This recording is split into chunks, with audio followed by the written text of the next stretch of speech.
एका आईने स्वतःच्या मुलीच्या आयुष्यात असा कोणता निर्णय घेतला ज्यामुळे संपूर्ण कुटुंब उद्ध्वस्त झाले? एका साध्या वाटणाऱ्या नात्यामागे अनेक वर्षे दडलेले रहस्य काय होते? आणि एका रात्री घडलेल्या घटनेने गावभर खळबळ का उडाली? या प्रश्नांची उत्तरे तुम्हाला शेवटपर्यंत ऐकावी लागतील, कारण ही कथा आहे विश्वास, फसवणूक, लोभ आणि एका भयंकर गुन्ह्याची. सातारा जिल्ह्यातील देवगाव हे गाव शांत आणि सुंदर म्हणून ओळखले जायचे. गावाच्या एका टोकाला हिरवीगार शेती होती, तर दुसऱ्या टोकाला एक छोटासा ओढा वाहत असे. गावातील बहुतांश लोक शेतीवर अवलंबून होते. एकमेकांच्या सुखदुःखात सहभागी होणे ही त्या गावाची परंपरा होती. याच गावात गणेश पाटील नावाचा एक कष्टाळू माणूस राहत होता. गणेश फार श्रीमंत नव्हता, पण प्रामाणिक होता. त्याच्याकडे काही एकर शेती होती आणि त्यातून तो आपल्या कुटुंबाचा उदरनिर्वाह करत होता.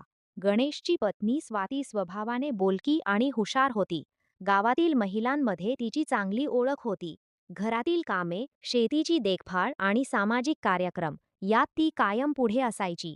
गणेश आणि स्वाती यांना प्रिया नावाची एकुलती एक मुलगी होती. प्रिया अभ्यासात चांगली होती आणि गावातील सर्वांची लाडकी होती. तिच्या नम्र स्वभावामुळे लोक तिचे कौतुक करत असत. काळ पुढे सरकत होता. प्रिया मोठी होतो ती आणि तिच्या शिक्षणासाठी गणेश खूप मेहनत घेत होता. पण काही वर्षांनी परिस्थिती बदलू लागली. एक वर्ष गावात मोठा दुष्काळ पडला. पिकांचे नुकसान झाले. कर्ज वाढले. गणेश चिंतेत पडला. एका संध्याकाळी तो अंगणात बसला होता. असं चालणार नाही स्वाती, तो म्हणाला. मग काय करायचं, स्वातीने विचारलं. काही वर्षांसाठी बाहेर जाऊन काम करावं लागेल. इथल्या शेतीतून घर चालत नाही. स्वाती काही क्षण शांत राहिली. तिलाही परिस्थिती समजत होती. काही दिवसांनी गणेश पुण्यातील एका कारखान्यात कामासाठी निघून गेला. घरात आता स्वाती आणि प्रिया दोघीच राहू लागल्या. सुरुवातीला सर्व काही सुरळीत चाललं होतं. गणेश दर महिन्याला पैसे पाठवत होता. फोनवर बोलत होता.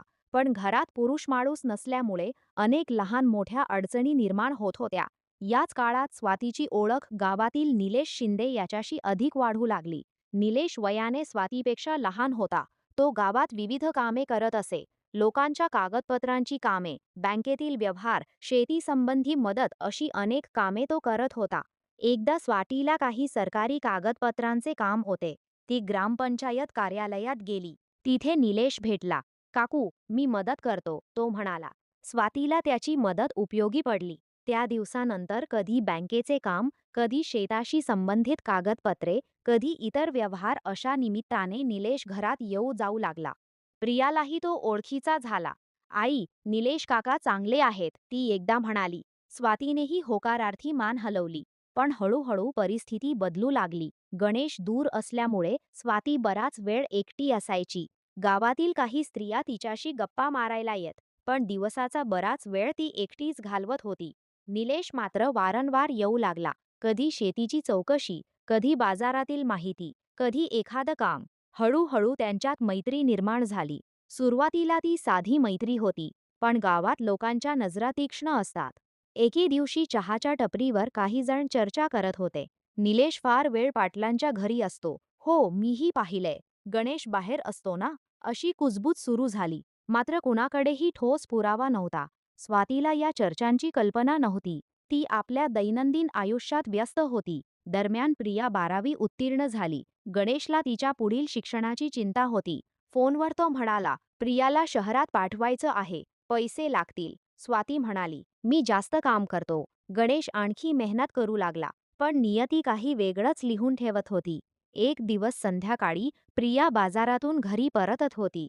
रस्त्यात तिने काही लोकांना आपल्या आईबद्दल बोलताना ऐकलं.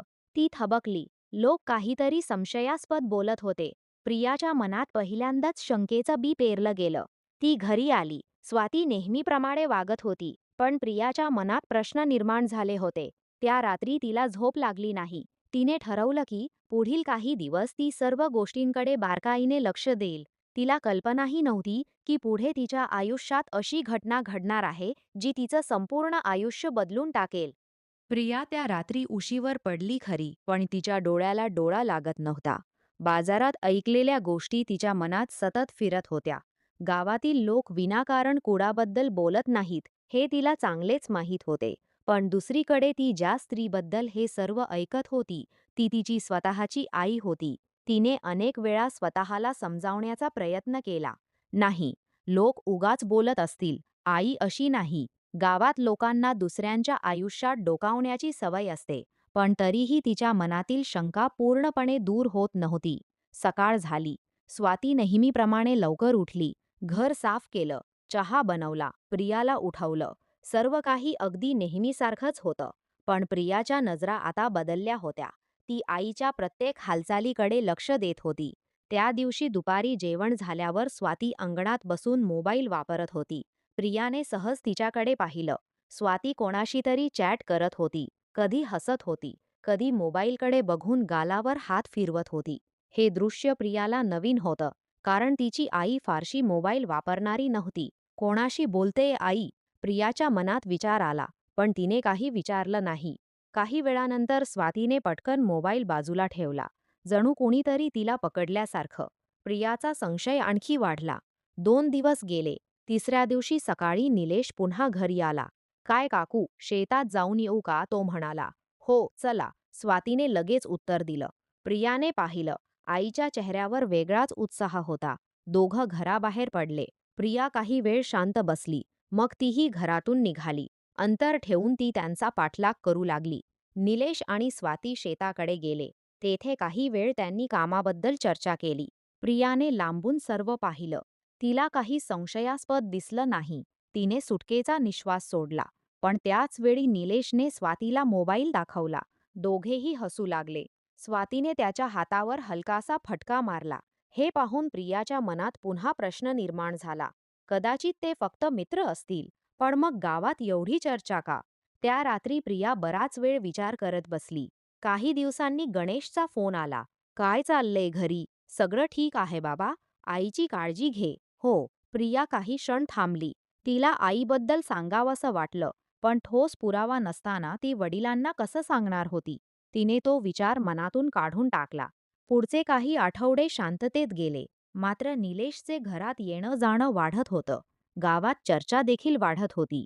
एक दिवस तर शेजारच्या एका महिलेनं थेट स्वातीलाच विचारलं, "ताई, निलेश फार येतो तुमच्या घरी."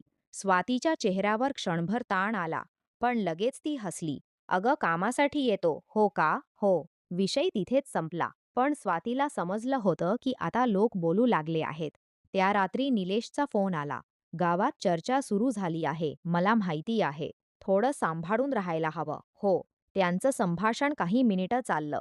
यानंतर स्वाती काही काळ अस्वस्थ राहिली. दुसऱ्या दिवशी ती अचानक बहिणीकडे जाण्याचं सांगू लागली. "2 दिवस जाऊन येते." प्रियाने होकार दिला. स्वाती निघून गेली. मात्र प्रत्यक्षात ती बहिणीकडे गेली होती की दुसरीकडे, हे प्रियाला माहीत नव्हतं. 2 दिवसांनी ती परत आली.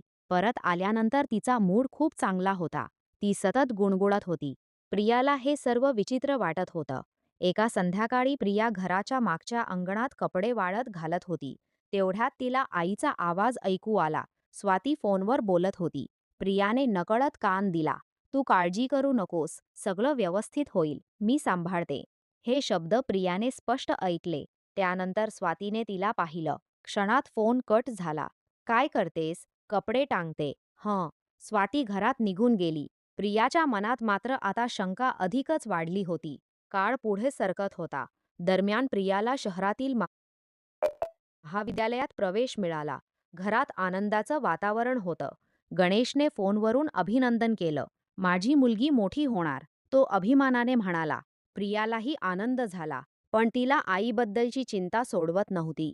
महाविद्यालय सुरू झालं. ती रोज बसने शहरात जाऊ लागली. सकाळी जायचं, संध्याकाळी परत यायचं. या काळात घरातील अनेक गोष्टी तिच्या नकळत घडत होत्या. एका दिवशी ती नेहमीपेक्षा लवकर घरी आली. कॉलेजमधील 1 तास रद्द झाला होता. ती थेट घरी आली. घराचा दरवाजा अर्धवट उघडा होता. ती आत गेली. घरात शांतता होती. "आई," तिने हाक मारली. उत्तर आलं नाही. ती पुढे गेली. आतल्या खोलीतून कुजबूज ऐकू येत होती. प्रियाचं हृदय जोरात धडधडू लागलं. ती हळूहळू पुढे गेली. पण ज्या क्षणी ती खोलीजवळ पोहोचली, त्याच वेळी आतून कोणीतरी बाहेर आला. तो निलेश होता. दोघांची नजरानजर झाली. क्षणभर वातावरण गोठलं. "अरे प्रिया, तू आलीस," निलेश घाबरलेल्या आवाजात म्हणाला. "हो, मी कामासाठी आलो होतो." तेवढ्यात स्वातीही बाहेर आली. तिच्या चेहऱ्यावर तणाव स्पष्ट दिसत होता. प्रियाने दोघांकडे पाहिलं, पण काही बोलली नाही. निलेश काही क्षणांत तिथून निघून गेला. त्या रात्री जेवताना प्रिया शांत होती. स्वाती देखील शांत होती. दोघींमध्ये फारसं बोलणं झालं नाही. पण आता प्रियाच्या मनातला संशय जवळजवळ खात्रीत बदलू लागला होता. तरीही तिच्याकडे कोणताही पुरावा नव्हता. तिला सत्य जाणून घ्यायचं होतं आणि त्यासाठी ती पुढे जे करणार होती त्याने संपूर्ण कथेला वेगळं वळण मिळणार होतं. कारण पुढील काही दिवसांत प्रियाच्या हाती अशी माहिती लागणार होती ज्यामुळे केवळ तिच्या कुटुंबाचं नाही तर अनेक लोकांच्या आयुष्याचं भवितव्य बदलणार होतं. त्या रात्री प्रिया बराच वेळ जागी होती. निलेश घरातून बाहेर पडताना त्याच्या चेहऱ्यावर दिसलेली घाई आणि आईच्या चेहऱ्यावर दिसलेला तणाव तिच्या डोक्यातून जात नव्हता. एखाद्या साध्या कामासाठी आलेल्या माणसाचं वागणं तसं नसतं हे तिला समजत होतं. खोलीतील दिवा बंद होता. बाहेर अधूनमधून कुत्र्यांच्या भुंकण्याचा आवाज येत होता. पण प्रियाच्या मनात मात्र विचारांचं वादळ सुरू होतं. खरंच काहीतरी चाललंय का? की मीच जास्त विचार करते आहे? ती पुन्हा पुन्हा स्वतःलाच प्रश्न विचारत होती. सकाळ झाली. स्वाती नेहमीप्रमाणे वागत होती, जणू काही घडलंच नव्हतं. ती स्वयंपाक करत होती, घर आवरत होती, शेजारच्या महिलांशी बोलत होती. पण प्रिया आता तिच्याकडे वेगळ्या नजरेने पाहत होती. त्या दिवसापासून तिने एक निर्णय घेतला. सत्य काहीही असो, ते शोधून काढायचंच. कॉलेज, अभ्यास आणि घर या सगळ्यांसोबत ती आईच्या हालचालींकडेही लक्ष ठेवू लागली. काही दिवसांनी तिला एक गोष्ट जाणवली. दररोज रात्री 9:30 ते 10च्या दरम्यान स्वाती कोणाशी तरी बराच वेळ फोनवर बोलत असे. ती बोलताना घराच्या मागच्या अंगणात किंवा छतावर जात असे. कोणी जवळ आलं की लगेच फोन कट करत असे. 1-2 दिवस नाही, तर सलग अनेक दिवस हेच सुरू होतं. एक दिवस प्रियाने ठरवलं, आज सत्य जाणून घ्यायचंच. त्या रात्री स्वाती पुन्हा फोन घेऊन घराच्या मागच्या बाजूला गेली. प्रिया सावकाश तिच्या मागे गेली. ती भिंतीआड उभी राहिली. आवाज स्पष्ट ऐकू येत नव्हता, पण काही शब्द तिच्या कानावर पडले. "उद्या भेटू." "नाही, ती कॉलेजला गेल्यावर. काळजी करू नकोस." प्रिया स्तब्ध झाली. काही क्षणांनी संभाषण संपलं. स्वाती घरात आली. प्रियाने काहीच झालं नाही अशा आविर्भावात स्वतःच्या खोलीत जाऊन पुस्तक उघडलं. पण आता तिचा संशय आणखी वाढला होता. दुसऱ्या दिवशी सकाळी प्रिया कॉलेजला जाण्यासाठी घराबाहेर पडली. पण बस स्टॉपपर्यंत जाऊन ती मागे वळली. तिने कॉलेज बुडवण्याचा निर्णय घेतला. ती गावातील जुन्या वडाच्या झाडाजवळ लपून बसली. तिला पाहायचं होतं की तिच्या घरात तिच्या अनुपस्थितीत काय घडतं. जवळपास 1 तास गेला. नंतर तिने पाहिलं. निलेश मोटारसायकलवरून येत होता. तो थेट तिच्या घरासमोर थांबला. आसपास पाहिलं आणि घरात शिरला. प्रियाचं हृदय धडधडू लागलं. ती काही मिनिटं थांबली. मग हळूहळू घराच्या मागच्या बाजूने गेली. खिडकीजवळ पोहोचली. आतून आवाज येत होते. तिला सगळं स्पष्ट ऐकू येत नव्हतं. पण स्वाती आणि निलेश दोघे एकत्र बसले होते. ते हसत बोलत होते, गप्पा मारत होते. प्रियाला धक्का बसला. कारण गावात कुणीही नसताना एखाद्या परक्या पुरुषाला घरात बोलावणं ही साधी गोष्ट नव्हती. तिने काही वेळ निरीक्षण केलं. नंतर ती शांतपणे तिथून निघून गेली. त्या दिवशी संध्याकाळी ती घरी आली तेव्हा स्वाती नेहमीप्रमाणे वागत होती. "कॉलेज कसं झालं?" "ठीक." "जेवणार का?" "हो." दोघींमध्ये एवढंच बोलणं झालं. पुढचे काही दिवस प्रिया आणखी सावध झाली. तिने लक्षात घेतलं की निलेश आणि स्वाती यांचा संपर्क वाढत चालला आहे. मात्र दोघेही खूप खबरदारी घेत होते. गावात कुणालाही संशय येऊ नये याची ते काळजी घेत होते. पण नियती नेहमीच माणसाच्या योजनांप्रमाणे वागत नाही. एका रविवारी गावात जत्रा भरली होती. संपूर्ण गाव जत्रेत व्यस्त होतं. प्रिया तिच्या मैत्रिणींसोबत गेली होती. स्वातीने मात्र तब्येत ठीक नसल्याचं कारण देत घरीच राहणं पसंत केलं. जत्रेत फिरताना अचानक प्रियाला निलेश दिसला. तो एकटा नव्हता. त्याच्यासोबत स्वाती होती. दोघेही गावाबाहेरील रस्त्याच्या दिशेने जात होते. प्रियाने हे पाहताच तिच्या अंगावर काटा आला. दोघांनी तिला पाहिलं नव्हतं. तिने ताबडतोब त्यांचा पाठलाग सुरू केला. काही अंतरावर एक लहानसं हॉटेल होतं. बाहेरून साधं दिसणारं. दोघे आत गेले. प्रिया दूर उभी राहून हे सर्व पाहत होती. तिचा विश्वास बसत नव्हता. तिची स्वतःची आई आणि निलेश गावापासून लपून त्या हॉटेलमध्ये गेले होते. प्रियाला प्रचंड राग आला. तिला आत जाऊन जाब विचारावासा वाटत होता. पण तिने स्वतःला रोखलं. कारण तिला अजूनही पूर्ण सत्य माहीत नव्हतं. ती जवळपास 1 तास तिथे थांबली. नंतर दोघे बाहेर आले. दोघांच्या चेहऱ्यावर समाधान दिसत होतं. प्रिया हे पाहून हादरली. त्या रात्री ती खूप रडली, कारण आता तिच्या मनातील संशय जवळजवळ खात्रीत बदलला होता. तिला वडिलांची आठवण येत होती. गणेश दिवसरात्र कष्ट करत होता, कुटुंबासाठी पैसे कमावत होता, आणि इथे त्याच्या गैरहजेरीत काय सुरू आहे याचा विचार करून तिच्या डोळ्यातून अश्रू वाहू लागले. पुढील काही दिवस ती आईशी फारसं बोलली नाही. स्वातीलाही हे जाणवत होतं. काय झालंय तुला, ती विचारायची. काही नाही, प्रिया उत्तर द्यायची. पण तिच्या मनात खूप काही सुरू होतं. एक दिवस तर तिने थेट आईला विचारण्याचं ठरवलं.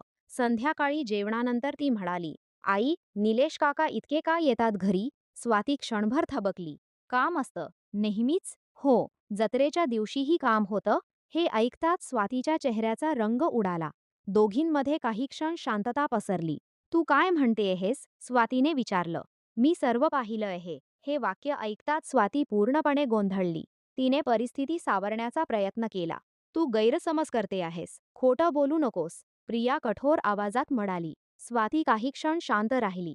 नंतर ती म्हणाली, काही गोष्टी तुला समजणार नाहीत. मला सगळं समजतं, प्रिया म्हणाली. त्या रात्री घरात तणावाचं वातावरण होतं. कोणीही नीट झोपलं नाही. स्वाती विचारात पडली होती. तर प्रिया आता पुढचं पाऊल काय टाकायचं याचा विचार करत होती. तिने ठरवलं होतं की आता वडिलांना सर्व सांगायचं. पण ती हा निर्णय घेणार इतक्यात अशी एक घटना घडणार होती, ज्यामुळे परिस्थिती पूर्णपणे बदलून जाणार होती. आणि त्या घटनेनंतर केवळ आई मुलीचं नातंच नाही, तर संपूर्ण कुटुंब एका अशा रहस्यात अडकणार होतं, ज्यातून बाहेर पडणं जवळजवळ अशक्य होणार होतं. त्या रात्री झालेल्या वादानंतर घरातील वातावरण पूर्णपणे बदललं होतं. प्रिया आणि स्वाती एकाच घरात राहत होत्या, पण दोघींमध्ये एक अदृश्य भिंत निर्माण झाली होती. आधी ज्या घरात हशा ऐकू यायचा, तिथे आता शांतता पसरली होती. स्वातीला समजलं होतं की प्रिया काहीतरी पाहून आली आहे, मात्र प्रियाने नेमकं किती पाहिलं, किती समजलं आणि ती पुढे काय करणार आहे याची तिला कल्पना नव्हती. दुसरीकडे प्रिया सतत विचार करत होती. बाबांना सर्व सांगावं का, की आधी आणखी खात्री करून घ्यावी? तिला भीती वाटत होती, कारण एकदा हे सत्य बाहेर आलं तर तिच्या कुटुंबाचं आयुष्य कायमचं बदलून जाणार होतं. 2 दिवस गेले. स्वाती पूर्वीसारखी वागण्याचा प्रयत्न करत होती. कधी प्रियासाठी आवडीचा स्वयंपाक करायची, कधी तिच्याशी गप्पा मारण्याचा प्रयत्न करायची. पण प्रिया फारसं उत्तर देत नव्हती. यामुळे स्वाती अधिकच अस्वस्थ होत होती. त्या दरम्यान निलेशचा फोन आला. काय झालं? प्रियाला संशय आलाय. काय? निलेश घाबरला. तिने आपल्याला पाहिलं आहे. काही क्षण शांतता पसरली. निलेशच्या चेहऱ्यावर चिंता उमटली. आता काय करायचं माहीत नाही, स्वाती म्हणाली. त्या दिवसापासून दोघांनी काही काळ भेटणं कमी केलं, पण मनातली भीती वाढतच होती. दरम्यान गणेशचा फोन आला. तो काही दिवसांसाठी गावात येणार होता. ही बातमी ऐकून प्रिया आनंदी झाली, कारण तिला वाटलं आता ती वडिलांशी बोलू शकेल. पण स्वातीच्या मनात वेगळीच भीती निर्माण झाली. जर प्रियाने सर्व काही गणेशला सांगितलं तर? हा प्रश्न तिला सतावत होता. काही दिवसांनी गणेश गावात आला. त्याला पाहून प्रिया धावत जाऊन त्याच्या गळ्यात पडली. गणेशलाही मुलीला भेटून खूप आनंद झाला. घरात पुन्हा काही काळ उत्साहाचं वातावरण निर्माण झालं. पण हा आनंद वरवरचा होता. आतून अनेक गोष्टी साचत होत्या. एका रात्री गणेश अंगणात बसला होता. प्रिया त्याच्याजवळ आली. ती काहीतरी बोलणार इतक्यात स्वातीही तिथे आली. प्रिया थांबली. तिला संधी मिळाली नाही. पुढचे काही दिवस असेच गेले. स्वाती शक्य तितकी प्रियाला गणेशपासून दूर ठेवण्याचा प्रयत्न करत होती. हे गणेशच्या लक्षात आलं नव्हतं. मात्र प्रियाला ते जाणवत होतं. एक दिवस गणेश शेतावर गेला होता. स्वाती बाजारात गेली होती. घरात प्रिया एकटी होती. तेवढ्यात तिचा मोबाईल वाजला. अनोळखी नंबर होता. हॅलो? समोरून एक वृद्ध माणसाचा आवाज आला. तू प्रिया बोलते आहेस का? हो, मी तुला एक गोष्ट सांगण्यासाठी फोन केला आहे. प्रियाला आश्चर्य वाटलं. कोण बोलताय? त्या माणसाने आपलं नाव सांगितलं. तो निलेशच्या जुन्या कामाच्या ठिकाणचा परिचित होता. काही मिनिटांच्या संभाषणात त्याने अशी माहिती दिली की प्रियाच्या पायाखालची जमीन सरकली. निलेशवर याआधीही एका महिलेशी गैरवर्तनाचे आरोप झाले होते. जरी ते प्रकरण कोर्टापर्यंत गेलं नव्हतं, तरी गावात त्याची चर्चा झाली होती. निलेशने अनेक महिलांशी जवळीक वाढवल्याच्या अफवा होत्या. प्रिया हादरली. तिला आता समजू लागलं की तिची आई कदाचित एका धोकादायक जाळ्यात अडकली आहे. त्या संध्याकाळी ती बराच वेळ विचार करत बसली. तिला वाटलं की आता आणखी वेळ घालवणं योग्य नाही. सत्य बाबांसमोर आणायलाच हवं. मात्र त्याच रात्री एक वेगळीच घटना घडली. साधारण 11 वाजले होते. सर्वजण झोपले होते. प्रियाला अचानक पाण्याची तहान लागली. ती उठली. स्वयंपाकघराकडे जात असताना तिला घराच्या मागच्या बाजूने कुजबूज ऐकू आली. ती सावधपणे पुढे गेली. खिडकीतून बाहेर पाहिलं आणि ती स्तब्ध झाली. घराच्या मागच्या बाजूला निलेश उभा होता आणि त्याच्यासमोर स्वाती उभी होती. दोघेही हळू आवाजात बोलत होते. इतक्या रात्री घरामागे हे पाहून प्रियाचा राग अनावर झाला. ती ताबडतोब बाहेर आली. इथे काय चाललंय? तिचा आवाज ऐकताच दोघे दचकले. स्वातीचा चेहरा फिकट पडला. निलेश मागे सरकला. प्रिया, स्वाती काही बोलणार इतक्यात प्रिया ओरडली. खोटं बोलू नका, मी सगळं पाहते आहे. किती दिवस चाललंय हे? त्या रात्री जोरदार वाद झाला. निलेश तिथून निघून गेला. स्वाती आणि प्रिया मात्र एकमेकींवर आरोप प्रत्यारोप करत राहिल्या. रात्री उशिरा हा आवाज ऐकून गणेशही उठला. काय झालंय? त्याने विचारलं. प्रिया काही क्षण शांत राहिली. तिच्या डोळ्यात अश्रू आले आणि मग तिने सर्व काही सांगायला सुरुवात केली. गणेश स्तब्ध झाला. त्याचा स्वतःच्या कानांवर विश्वास बसत नव्हता. त्याने स्वातीकडे पाहिलं. स्वाती काही बोलू शकत नव्हती. तिची मान खाली गेली होती. त्या रात्री घरात एकही व्यक्ती झोपली नाही. सकाळ झाली तेव्हा वातावरण आणखी गंभीर झालं होतं. गणेशचा विश्वास तुटला होता. प्रिया दुःखी होती आणि स्वाती भयभीत झाली होती. पण खरी समस्या आता सुरू होणार होती. कारण गणेशने एक मोठा निर्णय घेतला होता. त्याने ठरवलं होतं की तो निलेशच्या कुटुंबाशी आणि गावातील काही ज्येष्ठ लोकांशी बोलणार. हे प्रकरण लपवून ठेवायचं नाही. मात्र स्वाती आणि निलेशला हे समजताच त्यांच्या मनात भीती निर्माण झाली. जर हे सत्य गावासमोर आलं तर त्यांची बदनामी होणार होती. त्यांची प्रतिष्ठा संपणार होती आणि याच भीतीतून पुढे असा एक निर्णय घेतला जाणार होता, ज्यामुळे संपूर्ण कथा गुन्हेगारी वळणावर जाणार होती.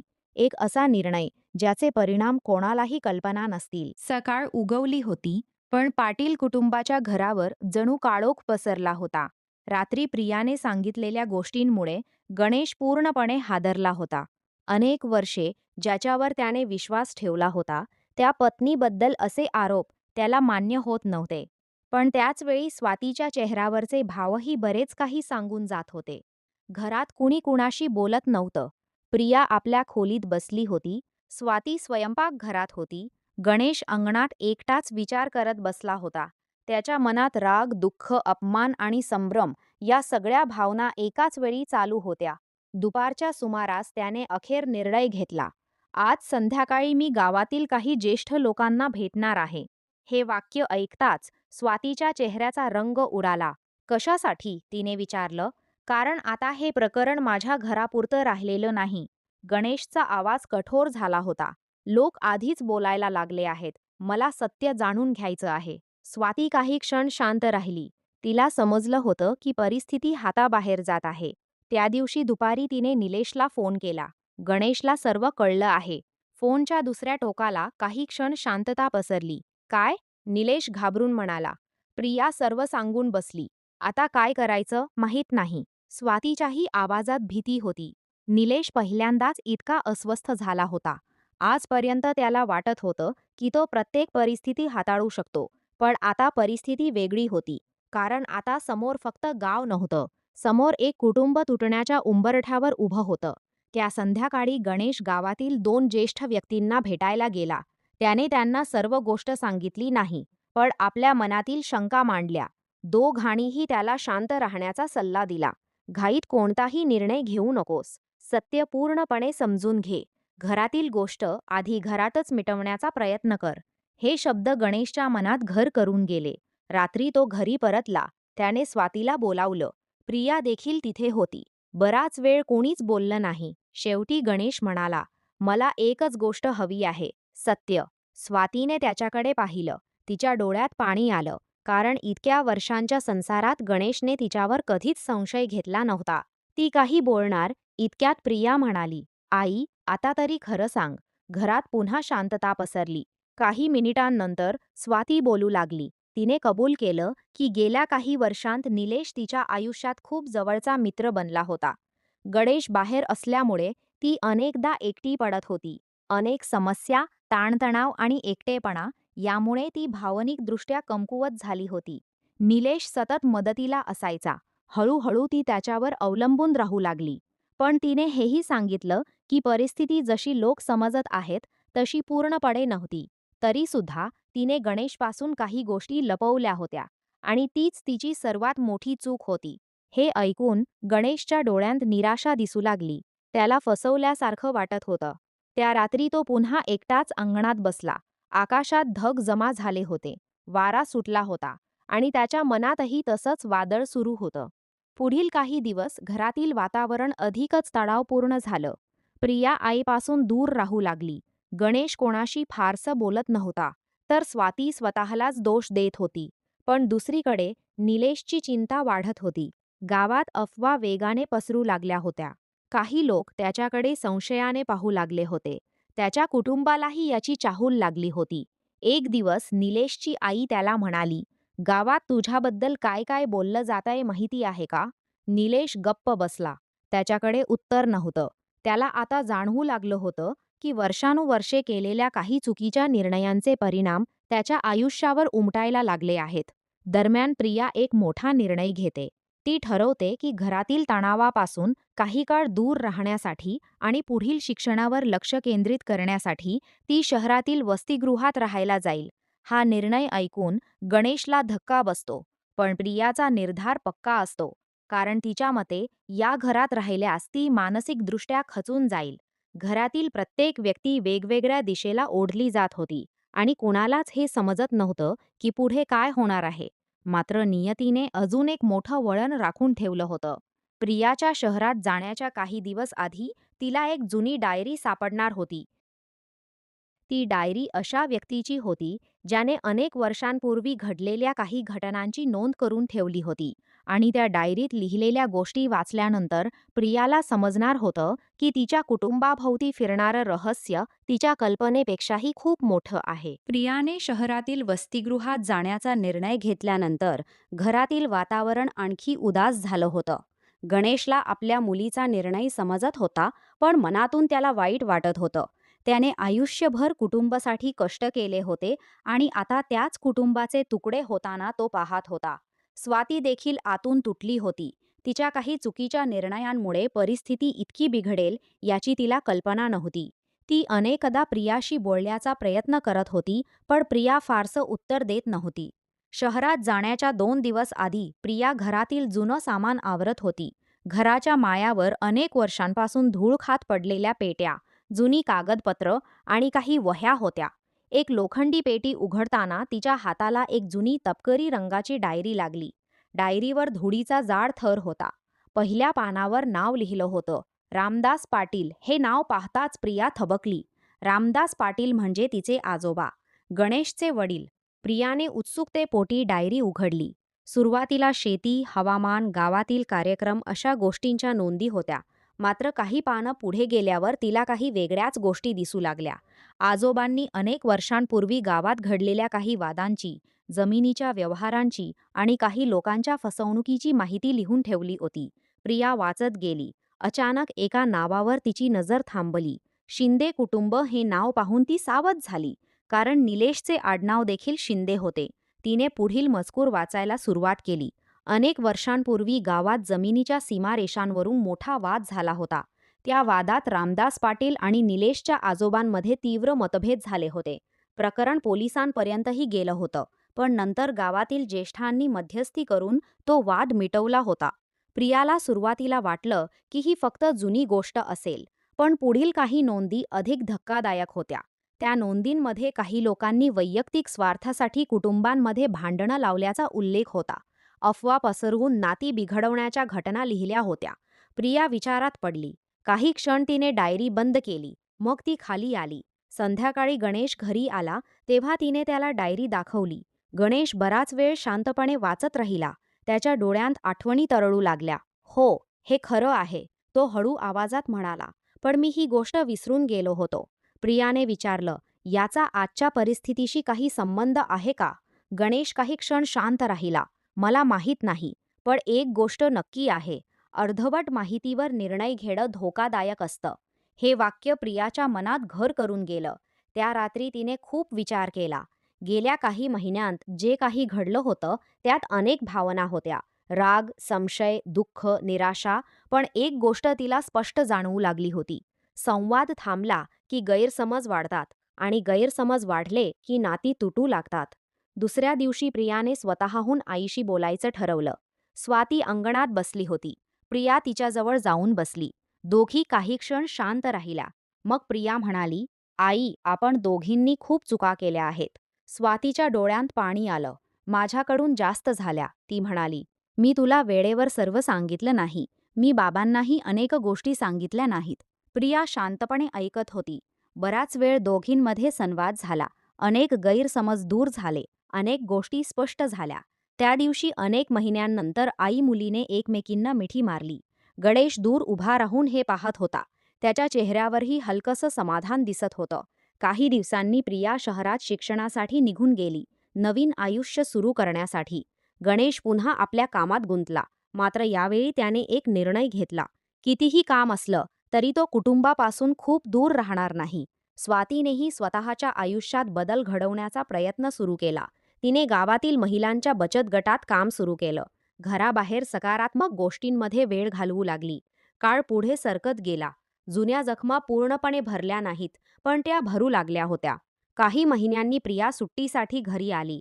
घरातील वातावरण पूर्वीपेक्षा खूप वेगळं होतं. शांत, स्थिर आणि सर्वात महत्त्वाचं म्हणजे विश्वास पुन्हा निर्माण होऊ लागला होता. गावात अजूनही काही लोक जुन्या गोष्टी बोलत होते, अफवा पसरवत होते. पण आता पाटील कुटुंबाने त्याकडे लक्ष देणं बंद केलं होतं. कारण त्यांनी एक गोष्ट शिकली होती. इतरांच्या बोलण्यापेक्षा आपल्या घरातील सत्य अधिक महत्त्वाचं असतं. कथा इथे संपते. या कथेतून मिळणारा सर्वात मोठा धडा म्हणजे कोणत्याही नात्याचा पाया विश्वास आणि संवाद असतो. जेव्हा संवाद संपतो तेव्हा संशय जन्म घेतो. आणि संशयाला सत्य समजून निर्णय घेतले तर अनेक आयुष्य उद्ध्वस्त होऊ शकतात. त्यामुळे कोणतीही परिस्थिती असो, सत्य जाणून घेणं आणि एकमेकांशी मोकळेपणाने बोलणं हेच नातं टिकवण्याचं सर्वात मोठं साधन आहे.